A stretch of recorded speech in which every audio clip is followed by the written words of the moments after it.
Salutare, dragilor! Astăzi vom umbla la un electromotor care pornește în principiu. Mașina asta începem așa. Mașina este un Touran din 2004 cu motor de 2.0 BKD cod motor. Problema respectivă este pornirea grea la cald. Când e rece, pornește la sfertul sferturilor. Așa, bineînțeles că fiecare problemă în parte, pentru fiecare persoană în parte care dă de problema respectivă, adică pornirea grea la cald, poate pleca de la multe chestii, de la voltaj insuficient, cablaje, masă. Eu o să trec direct la subiect pentru că știu ce are. În speță, electromotorul, cărbunii mai exact. Eu propriu-zis cărbunii am schimbat, dar pentru voi acum voi relua acest proces. Pentru acest proces veți avea nevoie de o trusă bit cu pH-uri, cu PZ-uri, cu torsuri, șurubințe, chei de 13 să desfaci masa, o cheie de 10 să desfaci bateria și să trecem la treabă.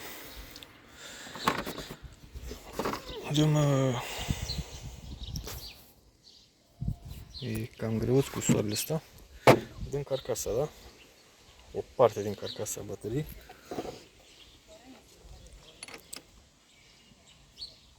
În principiu trebuie să desfaci doar masa, dar noi vom desface plusul. Așa.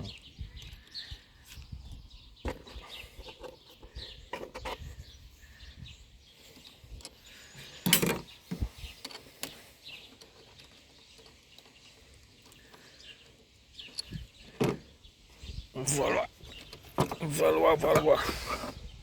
Trebuie să și treci pe ale...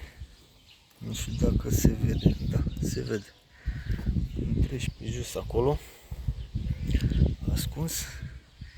Este cel care ține bateria propriu zis. Dar mai avem până acolo. Primul rând trebuie de conectat senzorul de clapetă. Nu băgați asta în seamă. El în principiu are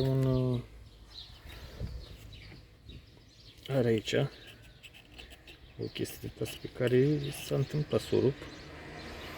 Normal era simplu, dar m-a prins ploaia. Bagi aici o șurubință și faci o mangeală, să zici așa. E decuplat clipsul și ăsta iese simplu. Furtunașul respectiv dăm deoparte. Așa. Această tubulară de 16 ne ajută să facem o inginerie aici, adică când strângem cu ăsta aici, băgăm tubular, partea asta sau asta, dar asta ține mai strâns. Și când ai strâns cu ăsta și bagi aici în asta, va rămâne în tensiune și nu mai trebuie să te chinui data viitoare să-l strângi, să-l pui la loc.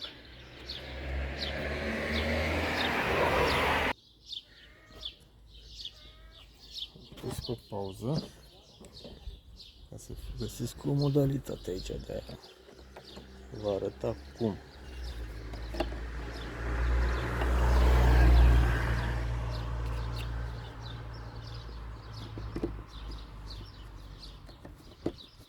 Așa. Facem așa.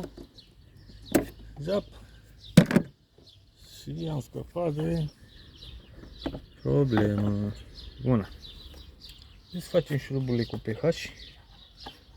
O șurubință pH. Da? Așa. Acolo avem un imbus de 5 care ține propriu zis partea de jos a filtrului. Așa. Am deconectat, am deșurubat șuruburile de la filtrul de aer. Decuplăm ăsta, lăsăm așa. Și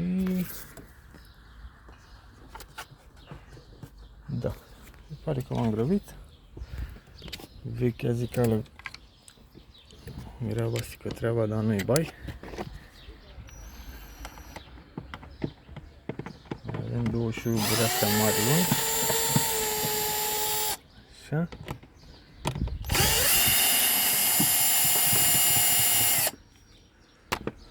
Avem grijă ca asta să nu se ducă încolo. Și am scos capaciul. Am ajuns și la filtru, vă spuneam de imbusul acesta de 5. Ok, băgăm aici.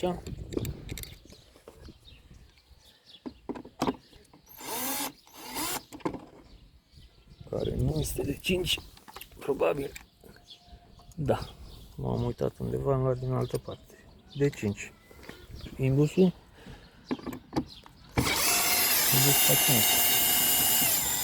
Ok. Avem grijă să nu pierdem. Scoatem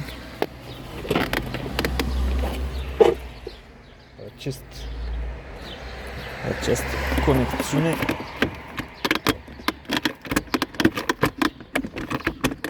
de plastic care vine așa. Ok. Are aici un bumper de cauciuc și unul undeva de desubt. Odată unul de aici, din partea asta la altă, și al doilea de aici. Și l-am scos. Așa. Trebuiască să desfac cu 13 suportul de material la o parte. Mai are niște șuruburi de 10, unul aici și unul undeva aici, al doilea și unul pe la mijloc. 3 șuruburi de 10. Apoi electromotorul propriu-zis are 2 șuruburi, cap de 16, al meu văd că are și imbus. Aici unele am înțeles că nu au. Unul aici, unul pe partea opusă de desubt. Deci unul acolo și unul de desubt aici. Cea mai bună poziție ca să desfaci fără niciun fel de problemă este o cheie de 16, cotită, inelară, și îți găsești poziția undeva, ceva de genul pentru cel de jos. Asta e simplu. Pac, pac, l-ai desfăcut. Celălalt de jos trebuie ținut așa, ceva de genul. Adică așa. O singură mână eu l-am băgat pe cheie. Și desfaci. Dar înainte de a desface șuruburile acelea,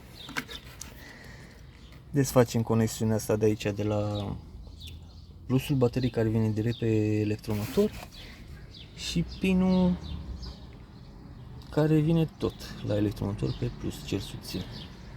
Propriu zis, de asta jos. O să revin în videourile următoare cu el dat jos, propriu zis, și ce-i de făcut atunci